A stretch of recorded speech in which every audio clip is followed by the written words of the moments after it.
Now it's time for Perspective today. And it was back in 2017, in his first term, that the US President Donald Trump directed NASA to plan again a crewed mission to the moon. Now, that mission is set to be the first time since 1972 that man has been on the moon. Trump saying at the time that the programme would lay the foundation for an eventual mission perhaps to Mars. Well, the mission is called Artemis. It continued under Joe Biden and now once again under Donald Trump. The US then once again reaching for the stars.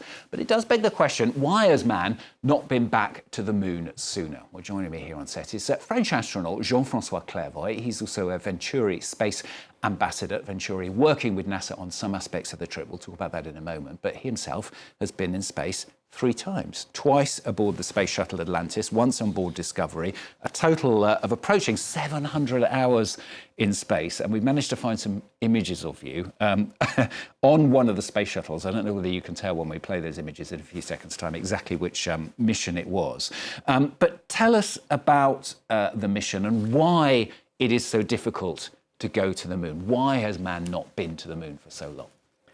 So we haven't been back to the moon because maintaining the Apollo program and at the same time developing the Space Shuttle program was too expensive. It was too much a burden for the NASA budget. And at the time, it was a competition. The Artemis program, named by the twin sister of Apollo, is not a program to win a competition, except the US declare themselves in a competition. They want to go before China. But the Artemis program main fundamental reason is to learn what we need to know before we can go to Mars with humans. To learn how to settle in a place where we are not protected by the magnetic field, where we are more in an interplanetary environment, where it's very hostile for the temperature, where the dust is very thin. So what it means to resupply, to explore with rovers, to be submitted to space and sun radiation, and before we go to Mars. Because when we go to Mars, you go for 2.5 years. You cannot come back. But the moon, we see the moon, we talk to the moon with people on the moon, and we can come back quick. We can see here on board the Space Shuttle. I don't know whether you can tell immediately. This was my first space mission exactly 30 years ago to study the atmosphere. It was a mission dedicated to understanding how the atmosphere, the sun and the ocean work together to create the environment where we can live. I know it sounds like a daft question. It must just be the question that everybody asks you. But you know, for most of us who haven't been to space, obviously, what on earth is it actually like? The first sensational experience when you go to space, after 2 minutes after liftoff, you are about 5 times the speed of sound. You are above the atmosphere. The sky is dark black. Even in daylight. My first launch was on midday from Florida. After 2 minutes, through the window, it's dark, empty. You have the feeling that there is nothing, just the Earth, the sun and the moon. And then when we switch off the engines forever, 8.5 minutes after liftoff, we are flying at the orbital speed of 28,000 kilometers per hour. You float, you are in weightlessness. And this is very magical. And the third big sensation, when you unbelt from your seat, you go to the window, you look at the Earth and wow. We call this the overview effect because all astronauts have been deeply moved by the view of the Earth from space because you see the Earth in its entirety and you fall in love with the planet and you feel connected and you compare it to a spaceship and you feel lucky. Magical, I suppose. Yeah. Magical. Well, does it make sense to go back to the moon? I mean, we could continue in other ways, couldn't we, reaching out into space? Or is the moon just such a sort of thing that you can latch? It's so symbolic, I suppose, that going back to the moon is important for that. The moon is there. You see the moon. So it talks to people. And the moon is a necessary test bed to test technology, techniques, operations, management of a base that is far from Earth, that you need to master before you do the same for Mars. So, but also it's interesting because we know there is water at the deep end of craters on the South Pole. which have not seen light for millions of years. We don't know how much quantity, but if there is water, you can drink, you can produce oxygen, you can even produce fuel for rockets. So if we master this technique on the moon, we know we can do it also on Mars later on. There's a real reason to go back to the moon. It's not just prestigious. And also, the South Pole is a place that is hard to go to. You have extreme temperature. The sunlight is, very shallow, and you have in the shadow minus 150 degrees, on the sunlight plus 150 degrees. So temperature-wise, it's complicated. And thanks to the capability to go very far with rovers, astronauts will be able to explore, put experiment, bring samples from far away from their base. The first 3 Apollo missions, they could only walk around their landing place. You're involved with that in a way, aren't you? Because you're an ambassador for Venturi. Tell us about that and what their involvement is in Artemis.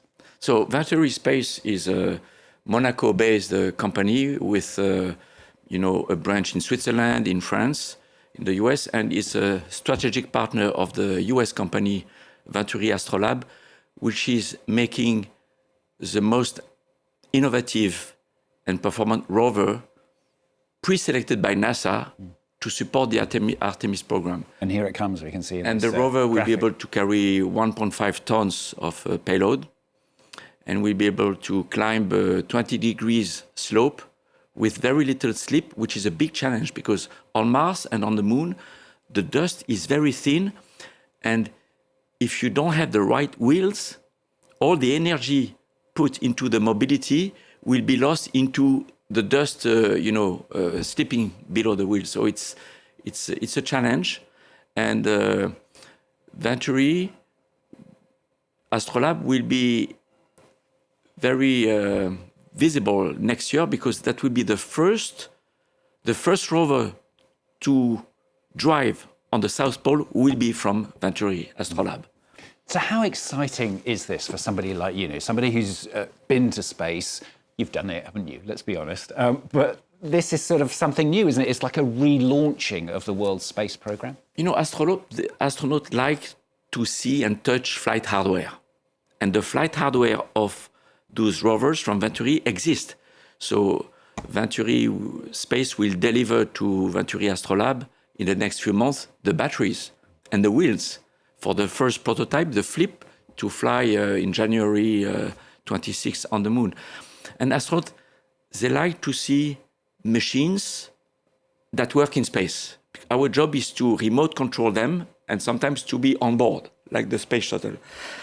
And what is interesting with Venturi is their technology is very innovative and the funding is guaranteed because the sponsors behind the mission is guaranteed whether NASA pay the first mission or not. But so far, NASA is interested and NASA is contracting Venturi Astrolab. We should talk about the risks as well. I mean, we shouldn't forget those terrible accidents of the shuttle in '86 before you went, and again in 2003, which was a subsequent mission for when you were in space. I mean, each time 7 astronauts were killed, weren't they? I mean, it's a very risky business. We consider that the risk of losing life in a space mission is about 1%. And we have never lost any astronaut in space. We lost 4 crews in the atmosphere on ascent or entry. But in space, we faced major catastrophes, Apollo 13, big fire on board Mir, big depressurization. And each time we saved the crew because we designed properly the hardware, the procedures, we properly trained the crew on board and the crew in the control center. But the risk is very high. And that's why it's important to have backup solutions. And my concern as an astronaut, the Starship, as well as the Space Shuttle, we are the only spaceship with no escape system. So I'm looking for a lot of the Starship flights to demonstrate that they don't need an escape system, to make sure that if we lose one engine or one computer, the ship will still land softly in and safely the crew on the surface. But it's very exciting because it's a new era with new technology, new launchers, new landers, new rovers. And the next decade will be fantastic because you will see astronauts do things that we could not even dream a few decades ago. Want to end by just mentioning your jacket there. You got Billy Bob. I see. Billy Bob is my... Because that was your name because the American astronauts couldn't say your name, is that right? Exactly. So you just became known as Billy Bob. So that's my NASA astronaut nickname, and more astronauts know me by Billy Bob than by my actual first name. Exactly. So if we call you Billy Bob instead of your real name, people will know who we're talking about. Thanks very much for coming in, sharing the passion with us. Live long and prosper. Exactly. Very nicely put. I think that comes from somewhere else, doesn't it? Jean-François Clervoy, who is a French astronaut, went to space 3 times, also a Venturi Space ambassador. Thanks very much once again for coming in and talking to us here on France 24.